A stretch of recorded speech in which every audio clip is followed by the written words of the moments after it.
Hola, ¿cómo están? Bienvenidos a La Taberna Política, podcast producido por la Academia Iberoamericana de Ciencia Política y la agencia Fundare. En esta oportunidad tenemos la grata presencia de un personaje político, artista, un gran amigo, que quizás por la referencia ustedes lo van a poder ubicar. Él ha sido alcalde de un distrito muy conocido de Lima, congresista de la República, ministro de Estado, gestor público y además eh, tiene las cualidades artísticas, musicales, y qué mejor que presentar a nuestro amigo Salvador Heresi. Salvador, qué gusto de que estés acá en tu programa La Taberna Política. Muchas gracias, Walter, por la invitación. Un gusto estar aquí en la Taberna Política y tener la oportunidad de compartir contigo y con todos los televidentes, todas las personas que están atentos a tu podcast, para poder conversar no solamente de política, sino también de la vida, que es parte de lo que nos pasa todos los días. Así es, porque a veces uno conoce al político por su actividad pública, pero no va al fondo de la persona. Y este programa pretende humanizar los personajes, conocer su pensamiento, sus creencias, sus hobbies. Y en esta oportunidad, precisamente por eso tenemos a Salvador, quien nos va a contar un poco sobre su vida. Salvador, tú estudiaste Derecho, eres abogado de profesión. Sí, estudié Derecho en la Universidad San Martín de Porres, soy abogado de profesión. Y bueno, después hice una especialización gerencial en la Universidad Peruana de Ciencias Aplicadas, que realmente me sirvió mucho para la parte de la gestión administrativa que tuve como funcionario.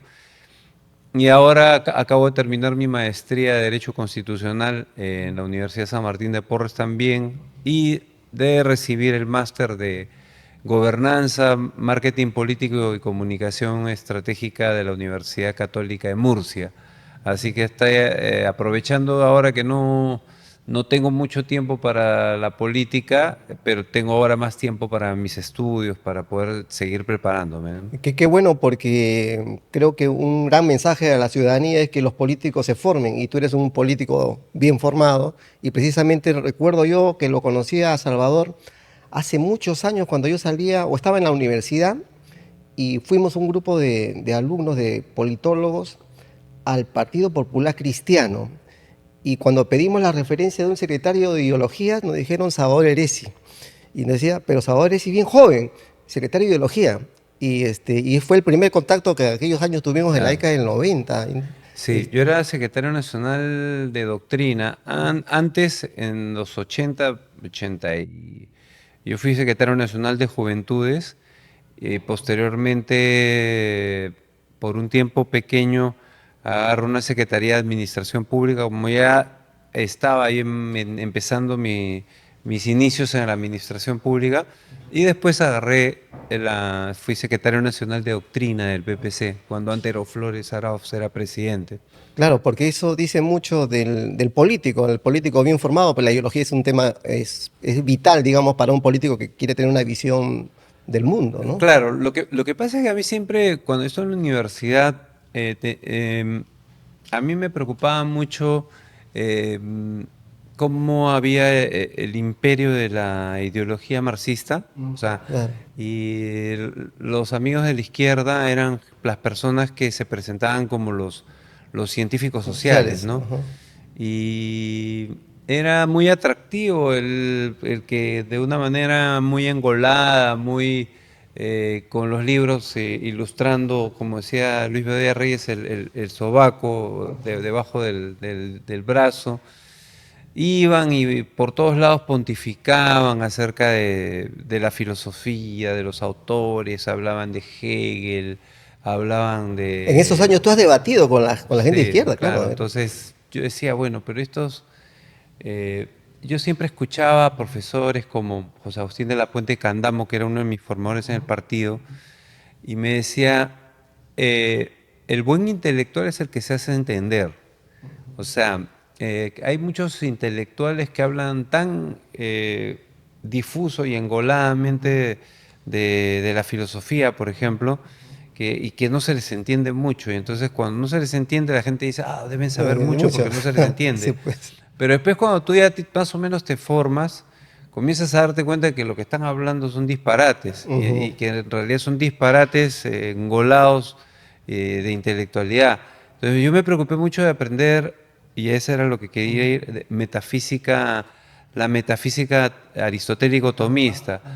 Y eso me dio a mí un panorama muy grande con el aprendizaje de categorías como naturaleza, finalidad, el principio de causalidad. Y entonces a partir de eso ya no había libro que no pudiera analizar, a pesar de que hay libros que son bien pesados, y debate que no se pudiera articular en torno a eso. Entonces el gran drama de los rojos es que como son científicos todos lo tienen que comprobar. Entre comillas. Sí, claro, pero a la hora que tú le dices, pero ¿cómo que la materia es tiene claro. sus principios, ¿no? La materia es increada, la materia está en constante movimiento y sus principios, sus tres pilares de la filosofía Constantinople, principio de ley de lucha de contrarios, unidad y lucha de contrarios, ley de negación de la negación. Te acuerdas muy bien esa. Más adelante vamos a Y- detallar un poco ese tema de sí, Pero claro, y los pequeños cambios cuantitativos y cualitativos, pero cuando tú les decías, ya está bien, esos son los principios, pero ¿qué es lo que causa que exista la dialéctica? O sea, que en un ente se pueda dar la tesis, la antítesis y la síntesis. O sea, ¿qué hace que, no, dice la contradicción ya, pero qué genera la contradicción? Y entonces, pero es que eso no se puede explicar. Entonces, si es un primer principio, es metafísica, y al ser metafísica es parte de la superestructura, y entonces entraban ellos en contradicción ideológica. Entonces, era interesante la universidad, ¿no? Interesante haber sido secretario nacional de doctrina porque efectivamente yo no solamente fui formado en las aulas universitarias, sino el partido tenía sus escuelas de formación y tuve el honor de ser preparado por gente como Luis Bedoya Reyes, Mario Polar, Ramírez del Villar, Antonino Espinosa Laña, Luz Álvarez Schul, Walter Brunke, Roberto Ormevian, que gente bien cuadros calificada, políticos, pues claro. tremendos cuadros Ajá. Que Que ahora, eran prácticamente una maestría. claro, qué falta hacen esos políticos, ¿no? Sin perjuicio de Ajá. que en mis 12 años de alcalde, 10 años de mi alcaldía, Bedoya Reyes, el mejor alcalde de Lima del siglo XX, fue asesor personal, o sea, asesor de despacho. Y entonces, más que un asesor, fue para mí una maestría también Claro, tener una hombre persona. con esa experiencia. Así Entonces, es. sí, me considero que he tenido una formación política, lo que corresponde a tono con la gran Claro. responsabilidad de ser un funcionario público, ¿no? Qué bueno, porque después de conocerte de la década del 90 ahí, te volví a encontrar a inicios del 2000 o el 99 ya. Sí. Ya Salvador ya no en el plano del debate ideológico, sino en la gestión pública. Ya tenías una experiencia en la Municipalidad del Callao, creo, en esa Ah, época, con Alex Curi, y después ya te vi trabajando como director municipal o gerente municipal en Carmen de Alegua. así es, ¿no? Mi primera experiencia, o sea, mi primer cargo público, y además fue de elección, fue regidor. Yo era regidor de San Miguel en 1990, pero fue la primera Mira, elección fuera de la estaba universidad. muchachito. Sí, sí, sí, Claro. sí, muy, muy joven. Pero fue la primera elección que ganamos, o sea, mi primera elección ganada a nivel de elecciones generales o municipales, porque ya en la universidad habíamos ganado elecciones. Pero el 90 fui regidor, entré a trabajar con Curwol. El 91 fui gerente general de la Asociación de Municipalidades del Perú, Caramba. bastante joven, Bastante joven. de Así es. 25 años. Uf. Hasta el 93, de ahí fui gerente, o lo que antes se conocía como secretario municipal de Transporte Público de la provincia constitucional del Callao. Estuve en Chorrillos con Pablo Gutiérrez, que justamente fue el que construyó esta avenida, la avenida Alameda Sur. Mira. Sí, Pablo Gutiérrez, fui secretario general del 96 hasta el 98, de ahí entré el 99 a trabajar con Félix Moreno por 6 meses. No aguanté el ritmo, Sí, por decirlo. ahí te conocí porque Sí, yo era ahí regidor en ese sí, momento, sí, sí, claro. ahí nos conocimos. De ahí me fui a trabajar con Alex Curi como secretario general de la Municipalidad del Callao hasta el 2002, que fui electo alcalde de San Miguel, ¿no? Sí, una carrera meteórica. En tu corta edad ya habías pasado por el plano político y la gestión pública. Sí, siempre me gustó la política desde que era niño, siempre me interesó. Yo veía a los 10, 11 años programas políticos como el de contacto directo de Alfredo De Aurrechea, Barnechea. claro. Veía los debates de Bedoya con Cornejo Chávez o Malpica con Leonidas Rodríguez. A veces quizá de pronto no entendía mucho porque era un niño, pero de todos modos, el primer volante que repartí, nunca me voy a olvidar, fue el de un candidato a la Asamblea Constituyente, un tío de un amigo mío que se llama Gregorio Basso, que después de haber sido pepecista en la Universidad en San Marcos se volvió un rojo recalcitrante, pero hicimos los dos campañas por el B61 y en la época de la constituyente cuando se decía Bedoya es la B y la B es el PPC, o sea, mi primer volante lo repartí a los 12 años. 12 años. O sea, la política la llevas en la sangre. Yo a Sí. veces miro a mis hijos de 12 años y los veo tan metidos en la pantalla Ajá. del De celular. celular, y que ahora que tienen 20 o 16, los veo, digo, o eran nuestras épocas diferentes Distintas. y entonces no había mucho que hacer en una pantalla, entonces si no tenías que ocupar tu tiempo en algo, y yo lo ocupaba metiéndome en las campañas políticas. De la del 80 me metí en San Miguel para ayudar, básicamente como una ilusión de que Bedoya fuera presidente, no, no se logró, fue Belaúnde electo, pero ya desde esa época la política la tenía, es mi vocación, ¿no? Claro, qué interesante porque eso denota que provienes de un legado tan fuerte del pensamiento político social cristiano en el PPC. Y precisamente sobre eso imagino que tienes tu concepción religiosa, porque hay una vinculación entre religión y política para tener un pensamiento social cristiano en la política. ¿Cuál es tu concepto de política vinculada a religión? ¿Van de la mano o, como dicen No, algunos, no? no, la religión tiene que ver con lo trascendente, mi relación con un ser trascendente que es Dios. Eh, pero, ¿qué es el social cristianismo? El social cristianismo es, para aplicarlo en fácil, la aplicación de los valores y principios del cristianismo en lo social y en lo político. Eh, Tiene una construcción teórica a partir de las encíclicas sociales, particularmente la más importante, creo que la que inicia la doctrina social cristiana, es la de León XIII, la Rerum Novarum, Claro. y a partir de allí todo un desarrollo de encíclicas, Quadragesimo Anno, Pacem in Terris, Mater et Magistra, de ahí viene el Populorum Progressium de Pablo VI, para pasar a las encíclicas de Juan Pablo II, que solicitó Rei Sociale, Laborem Exercens, Centesimus Annus, que fueron las encíclicas digamos, más importantes de la doctrina social de la Iglesia, con lo cual yo me considero que el social cristianismo, como dicen las encíclicas, está dirigido no solamente a los cristianos, a la jerarquía eclesiástica, sino para todo hombre de buena voluntad. Quiere decir que un ateo puede ser religiosamente ateo, pero políticamente social cristiano. ¿Por qué? Porque hay valores de la doctrina social cristiana, la libertad, la justicia, la solidaridad, o por ejemplo, el respeto a la propiedad privada. Puede ser que un ateo diga, no, yo creo en el respeto a la propiedad privada, pero que además la propiedad privada debe estar ordenada al bien común. Yo creo en eso y Justo no. sobre el bien común. La religión y la política tienen como finalidad el bien común. ¿Ahí se hermanan? Yo diría que como la política tiene como finalidad el bien común y la religión tiene como finalidad, como lo decía Santo Tomás de Aquino, el sumo bien, es decir, estar con Dios. Entonces, si bien es cierto, eh, terrenalmente, de manera, está lo trascendente y lo inmanente. En lo inmanente tú puedes decir, el bien común es el fin supremo de la persona humana.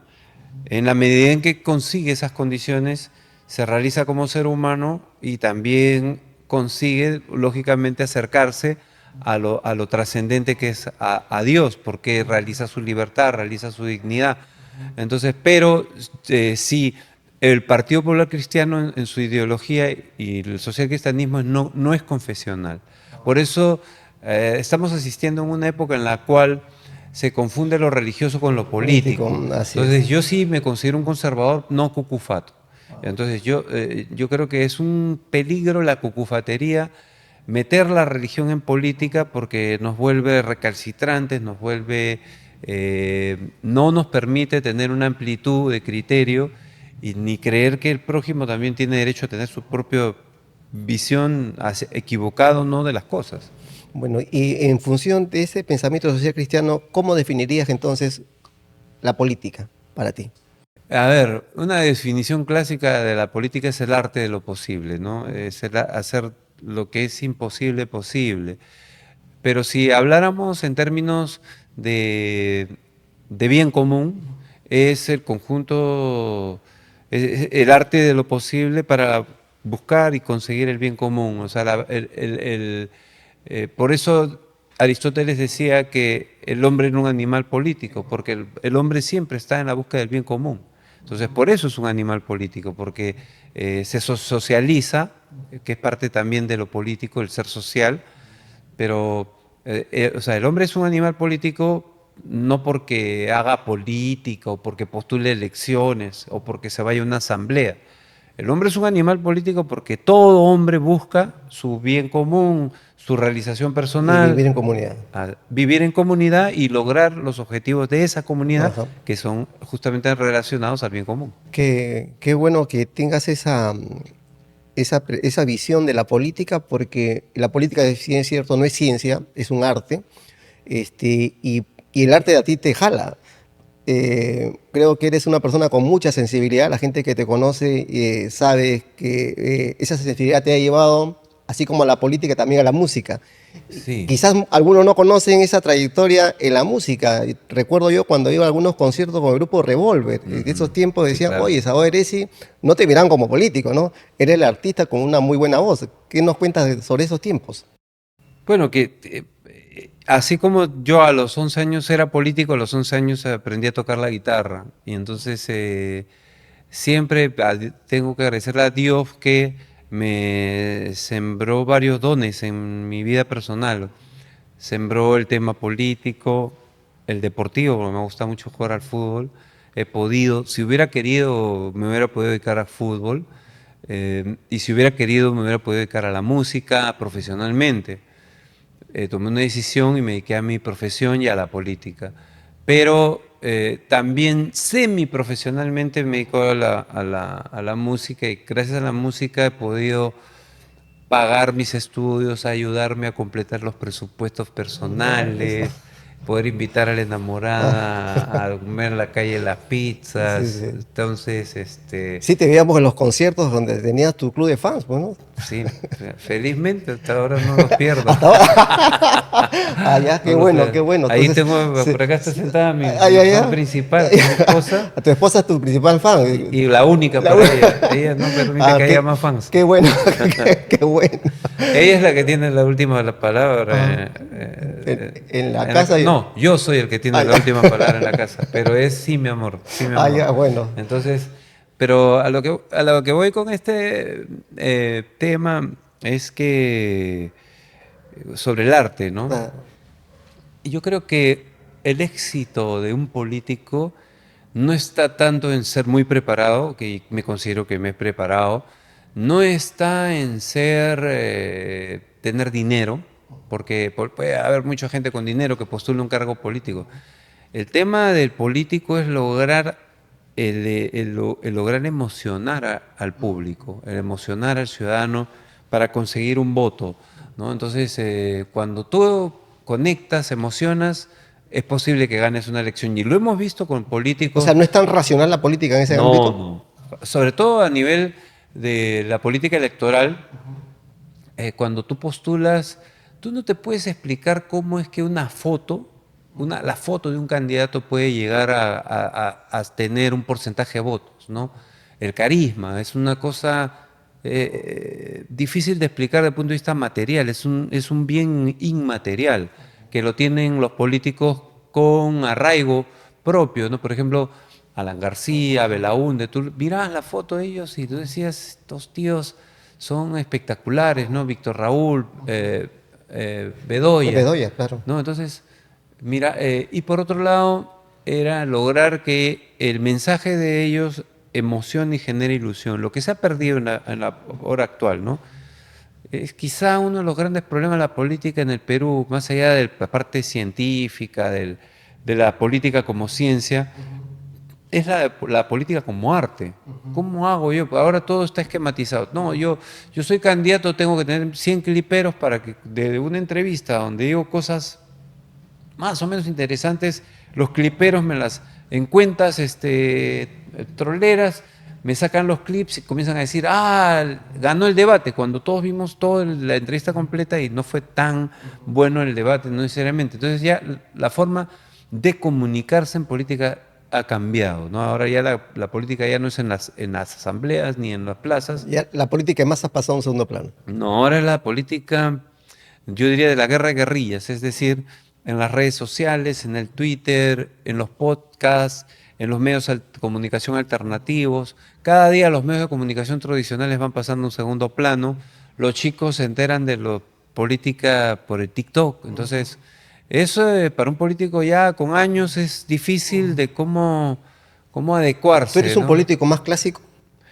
Yo me considero, sí, un político Conservador, clásico. me decías hace un rato en tus ideas religiosas. Soy conservador por cuanto creo que hay principios que no, que son inmutables, como por ejemplo el de la libertad. Pero lo que no puede entender, yo diría el cufato, es que dentro del marco de la libertad está la libertad del prójimo, ¿no? Y entonces esa libertad que yo debo también cuidar, a pesar de que tenga una posición diferente a la mía, o el de la propiedad privada, o el del valor de la justicia, como la administración de justicia en el Perú está totalmente por los suelos.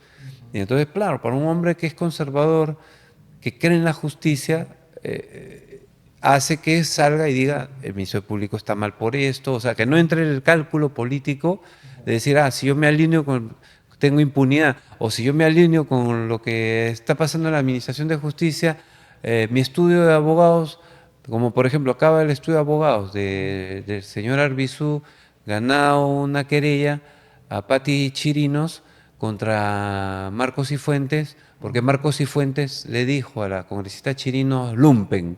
Entonces, y la Corte, el Poder Judicial, que ha determinado que decirle lumpen a una persona no es difamación. Entonces, si yo le digo a uno de los televidentes que es lumpen, lógicamente va a significar eso un insulto. Entonces, ¿cómo no va a ser difamación decirle a un político que es lumpen? Entonces, estamos viviendo el mundo al revés y justamente el conservadurismo nos permite tener una posición, un ancla frente a problemas en los cuales uno puede ser sinuoso y decir, sí, lo justo es relativo, o la libertad es relativa, como lo hacen, por ejemplo, en Venezuela. ¿Existen libertades o no existen libertades? Le preguntas a un candidato rojo. No, que nosotros debemos hablar solo del Perú y no. No.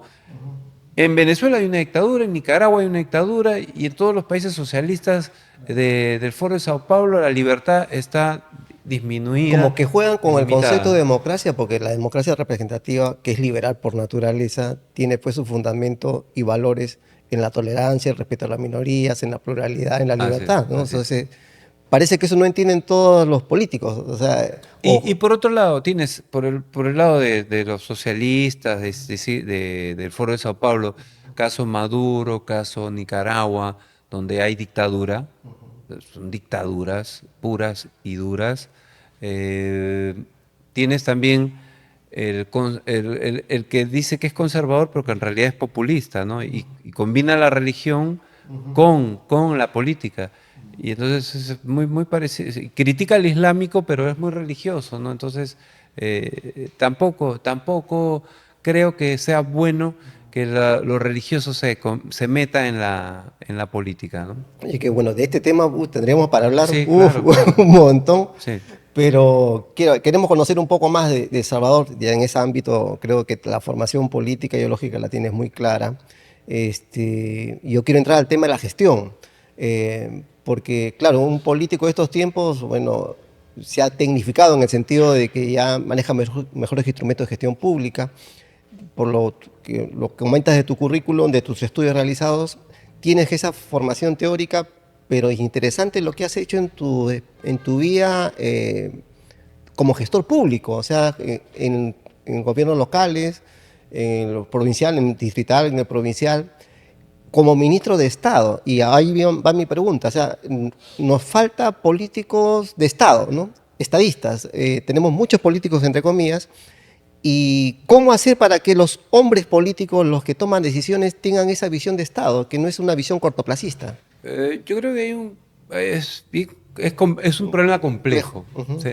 Se inicia en que venimos heredando un problema educativo muy fuerte en el Perú desde la década de los 70, y estamos hablando casi de 50 años, en donde la formación de los niños ha sido deficiente. Mucho de esto ha tenido que ver con las políticas educativas que montó el régimen de Juan Velasco Alvarado, que fue un dictador socialista nefasto para el país y que ha generado el imperio en educación de una serie de ideologías que postulan primero una pérdida de identidad del peruano en función de su propia historia, ¿no? Entonces nos enseñan la historia del Perú para siempre vivir pensando que alguien es el culpable de que nosotros seamos un país pobre, no nosotros mismos. No, fueron los españoles que se robaron el oro, no de los peruanos. Cuando el Perú, con todo el oro que ha producido en su etapa republicana, pues el oro que se llevó a España para hacer las catedrales y los grandes monumentos es una cifra marginal. Y más aún, tenemos oro que no explotamos porque no se permite explotar el oro por el fanatismo climático que existe en las posiciones de izquierda. Entonces,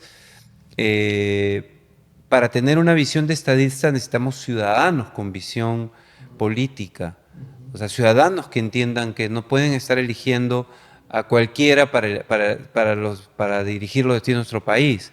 Tenemos, por ejemplo, el gran problema en las provincias donde en el sur se le echa mucho la culpa a Lima de lo que está pasando. Sin embargo, los presupuestos ya lo manejan los gobiernos regionales desde hace 20 años. Entonces, ¿quiénes son responsables de que las cosas no se hagan en las provincias? Los propios provincianos, porque no se están ejecutando bien los presupuestos de los gobiernos regionales. Y los políticos nos convertimos en una suerte de queremos llevarnos bien con nuestros electores y le decimos lo que quieren escuchar. Y entonces sucede que nos volvemos menos alcahueteros como candidatos, somos alcahuetes y no decimos las cosas. Entonces, va a ser muy difícil que se elija un estadista cuando tenemos eso. Y entonces, claro, cualquiera puede, tenemos como ministros, con todo respeto, como persona que se merece, ministros como Morgan Quero, que es no sé, el principal sobón de la señora Boluarte. La pregunta, ¿realmente la señora Boluarte estaba preparada para ser una gobernante de un país, más allá de que nos salvó del comunismo, más allá de las muchas cosas positivas que también hay que enumerarles de la señora no está preparada? Y entonces todo lo que estamos viviendo es consecuencia de culpa de Dina Boluarte o de la gente que la eligió. Entonces, no tenemos estadistas porque no los elegimos. Y por otro lado, tenemos... ¿Tiene también que ver con los partidos, con la crisis de los partidos? Claro, porque la reforma política, en vez de mejorar, ha empeorado. Y entonces tienes los partidos políticos que son clubes de fútbol, sociedades anónimas, en donde un grupo de 4 personas decide quiénes son y quiénes no son los candidatos. Entonces, a mí cuando me preguntan, oye, ¿vas a ser candidato a tal cosa o tal cual cosa? Si habláramos del merecimiento personal, o sea, yo podría, y lo digo con toda humildad, yo podría postular al cargo que quisiera, incluido el de la presidencia de la República, porque estoy preparado, he hecho toda mi escuela formativa universitaria y he hecho mi escuela desde la gestión pública exitosa, con más de 80% de aprobación. Entonces, ¿cuál es el problema? El problema es que, claro, yo no soy millonario, no puedo gastar pues $1 millón al mes para tener todas las redes saturadas de troles que hablen a favor mío, no tengo. Entonces, los empresarios, las personas con dinero, en vez de apuntalar y apoyar a políticos que tienen proyección dentro de un marco de respeto a la propiedad privada, a la inversión privada, al mercado, a a la promoción de la explotación minera en el Perú, digamos, explotación minera sostenible, responsable, a la generación de dinero, a un presidente de la República que esté trabajando coordinadamente con las regiones, que ponga gabinetes en cada región para la ejecución de las obras y no sean los presidentes de las regionales tengan esa autonomía, entre comillas, que les permite hacer lo que les da la gana, sino que haya controles para que si tú no inviertes lo que se te está dando como Estado, pues lo recibo yo y aplico el principio supletorio y comienzo a ejecutar las obras que tú en tu región no haces como gobierno central. Entonces, pero eso, para hacer eso, la tienes que tener clara, tienes que tener formación. Y lamentablemente no, la reforma política nos condena a tener que elegir entre lo que hay, y lo que hay es lo que hay, con todo el respeto que se merece. Y el ejemplo es, estas próximas elecciones vamos a tener casi 40 partidos políticos participando. Y la en el pregunta proceso. que yo le hago a los televidentes, a las personas que nos están viendo, realmente un candidato nos genera la ilusión de decir, es el líder que el país necesita, es el líder que al Perú lo va a convertir, aunque lo usa algún político como eslogan, realmente potencia en Potencia un, mundial. en un país de primer mundo, Ajá. o tenemos que conformarnos con votar por el mal menor. Entonces, eso es lo que está pasando. Da un poco de pena, da un poco de hasta frustración, porque tú dices, ¿no? Es como el cantante, ¿no? El cantante que sabe que tiene la mejor voz y termina siendo famoso, no necesariamente el mejor cantante, sino el que te hace y ahora el estribillo más atractivo, ¿no? Y entonces ya no es como antes, que para triunfar en la música tenías que ser un eximio guitarrista, un eximio cantante, sino ahora con el autotune y con los ritmos ya reprogramados te puede salir un reggaetón y con ese reggaetón terminar triunfando y ganando millones de dólares. Tienes un Bad Bunny en la política, hay bastantes. Claro, eso es lo que está pasando. Ajá. Tenemos la política se ha badbanizado, Ajá. se ha vuelto, es una política reggaetonera, chorada, donde no importa si sabes o no sabes, sino cómo se graba el instante y ese instante lo proyecto, ¿no? Que es lo que Agustín Laje llama cómo el idiotismo se ha convertido en transversal en nuestra sociedad. Oh, mira, qué interesante. Pero esa es definitivamente hay una crisis política en el país, crisis del sistema político, que se ve reflejado en la crisis de los partidos, en la falta de liderazgos, en la falta de capacidades, en el tema ético. Y en esa parte quería preguntar, ¿se ha perdido valores en la relación con la ética o con la política? Antes los partidos eran cuadros también de formación de valores con sentido ético. Ahora se ha mercantilizado la política. O sea, los candidatos salen porque quién tiene más dinero para poner en la campaña y llegan, ¿no? Llegan a ser autoridad. Es que se han convertido los partidos en fuente de financiamiento personal o fuente de vida, ¿no? Claro, porque si yo armo una marca, un partido político, y entonces me jalo un candidato más o menos potable que aparece en las encuestas, va a surgir un grupo de ciudadanos interesados en postular al Congreso. ¿Y qué pasa si yo, no, mira, que para que tú puedas postular tienes que aportar una cuota porque esa cuota es para la campaña, ¿no? Entonces, con ese tema de la cuota para la campaña, terminan desembolsándose, imagínate, 120 candidatos a diputados y 60 candidatos a senadores, son 180, ¿no? Estamos hablando de 120 más 200 personas. Que cada persona pues te dé de 200 personas $10.000, por poner una cifra de 200 son $200.000 si fueran si fueran 200, claro, 200 personas por 1.000, 200.000, ¿no? Imagínate que Y eso que cuando ya la candidatura tiene posibilidades de llegar a la presidencia, comienzan los empresarios o las personas que están de proveedores del Estado, de las grandes obras del Perú, empiezan a hacer fila para asegurar las futuras concesiones que se les va a dar y comienzan a aportar a la campaña. Y esto es un círculo vicioso. sí, pues es cierto. Entonces, lo que antes se veía décadas atrás, la política de ideas ha pasado a ser la política solo de intereses.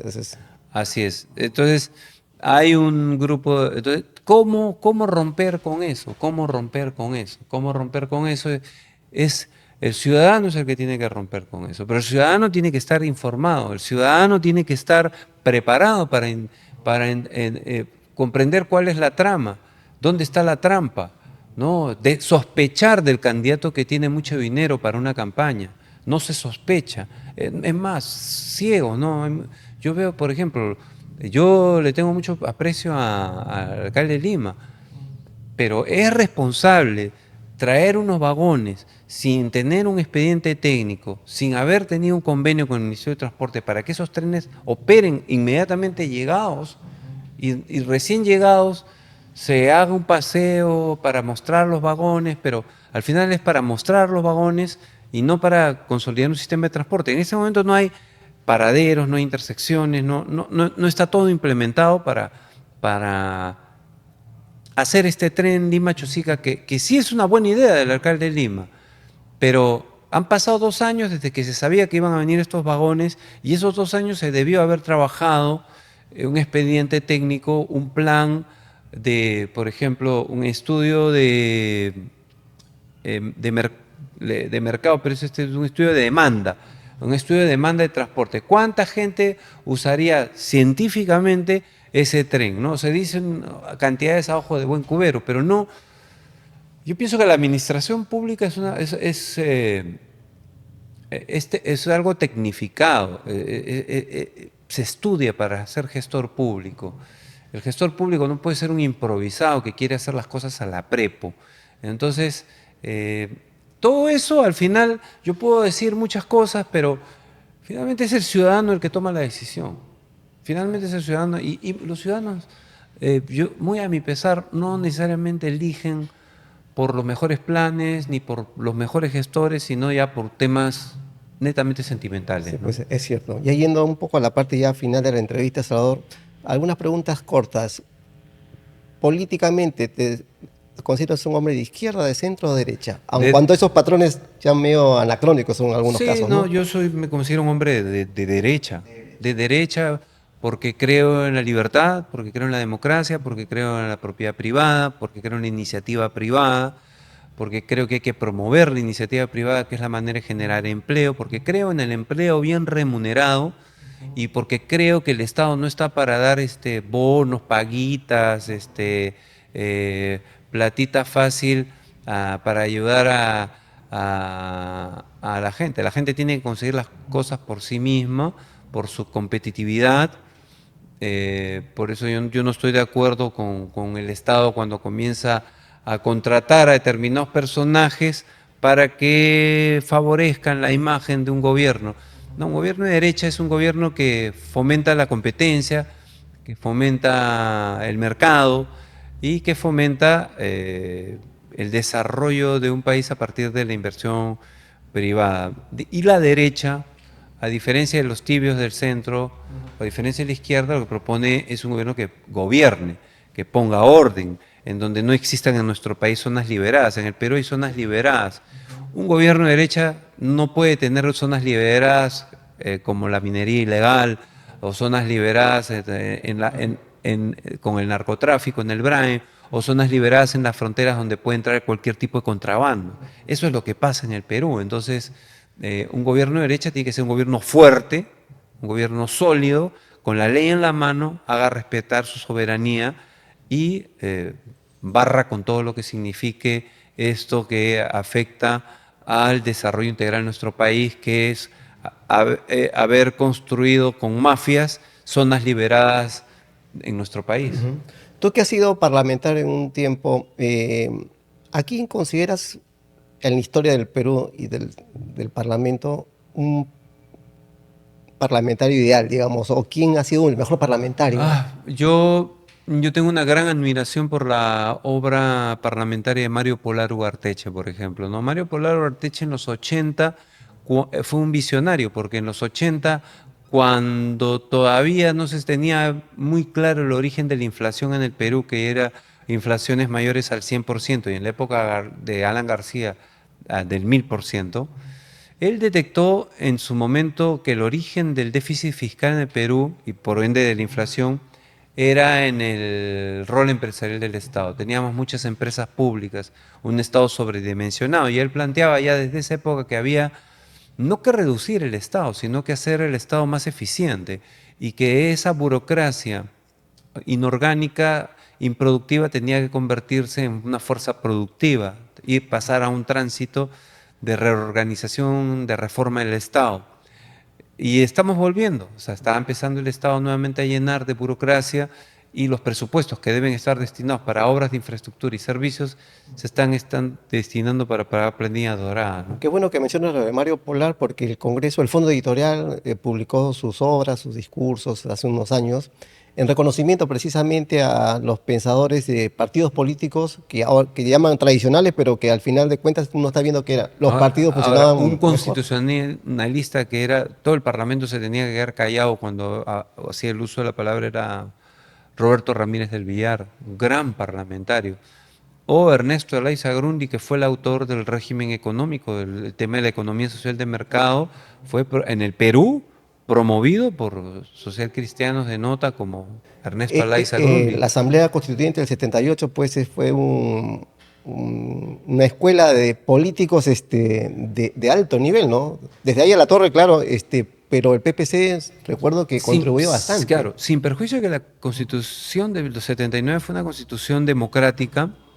Hubo algunas cosas que por la presencia de la izquierda y de un APRA que todavía no tenía clara su identidad, porque el APRA pues tuvo su época antiimperialista y después su época procapitalismo privado y justifica ese tránsito de un lado al otro en el espacio-tiempo histórico.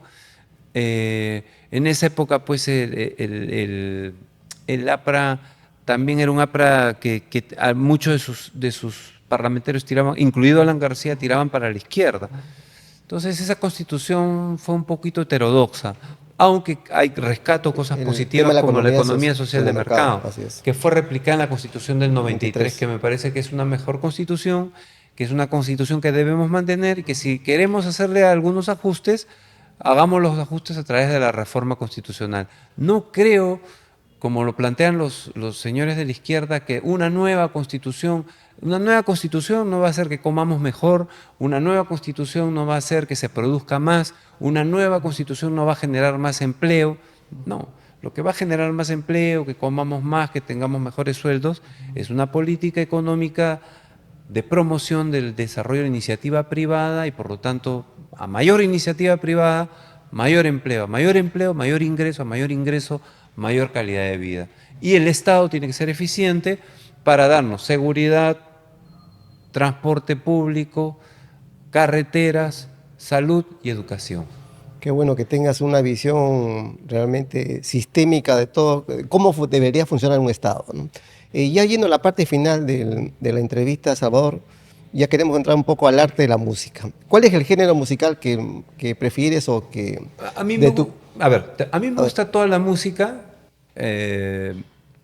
Momentos que me gusta escuchar boleros, hay momentos que me gusta escuchar rancheras, hay momentos, sobre todo cuando almuerzo, que me gusta escuchar música criolla. Me gusta mucho la música criolla, aunque no, o sea, me gusta, pero la música que yo toco, o la que yo interpreto, es el rock. Y por ahí algo de boleros y algo de rancheras, y muy poquito valses. Entonces, sí me considero multifacético. Creo que lo que mejor hago, porque lo he practicado más, es cantar rock de todo tipo. Y bueno, dentro de eso, mis favoritos son los Beatles, ¿no? Y Elvis Presley, ¿no? Y si me dijeras los tres mejores cantantes, yo diría Frank Sinatra, Elvis Presley y Freddie Mercury, ¿no? ¿Y en el Perú? En el Perú. ¿Algún cantante que te haya impresionado, que por lo menos has visto esas cualidades de cualquier género? En el rock, el mejor rockero de la historia del Perú es, sin lugar a dudas, Pedro Suárez Vértiz. Y el mejor cantante pop que yo he escuchado es Gianmarco Siñago, sin lugar a dudas.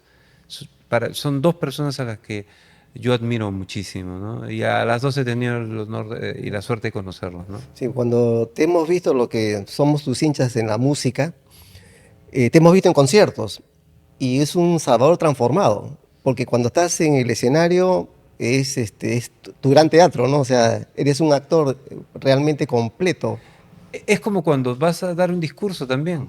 O sea, me ha pasado que yo he sufrido y he vivido noticias muy, muy, muy tristes en mi vida y he estado muy triste y me ha tocado ir muy, pero muy apenado a Radio Programa del Perú a una entrevista en la campaña del 2016 y la chica que trabajaba en prensa me decía, no puedes entrar así a la entrevista, Salvador. Y yo le decía, esto es un arte, le dije. Y entraba a la entrevista como si no pasara nada, sonriente, lozano. Igual es en la música, ¿no? Es como la canción del Pagliacci, ¿no? Que en lo profundo puede estar con muchas tristezas, pero a la hora que se tiene que brindar al público, lo hace de la mejor forma y lo deja todo en el escenario. Entonces, por eso el arte, ¿no? Qué Eso es el bacán. arte. Ya, esto no es algo improvisado. ¿Te atreverías a cantar una parte de alguna canción que te guste? A ver, Bueno, a capela, no estamos.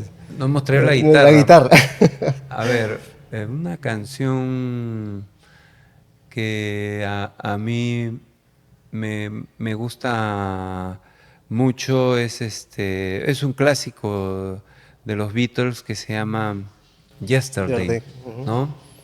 Que es más o menos así. Yesterday, all my troubles seem so far away. Now I look as though they're here to stay. Oh, I believe in yesterday. Why she have to go, I don't know. She wouldn't say. I said something wrong, now I long for yesterday. Yesterday, love was such an easy game to play. Now I need a place to hide away. Oh, I believe in yesterday.